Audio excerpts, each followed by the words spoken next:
Guys, mga harvest ko og batong.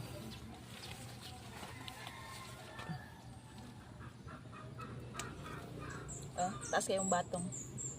Harvest na nako kay maglawoy na po ko.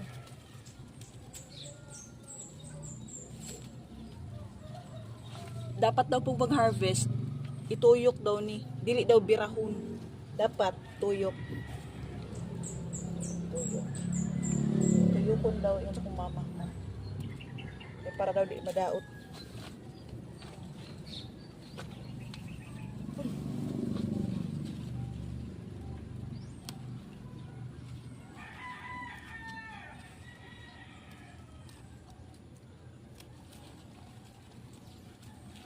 Dagko kayong batong fresh from pick niya.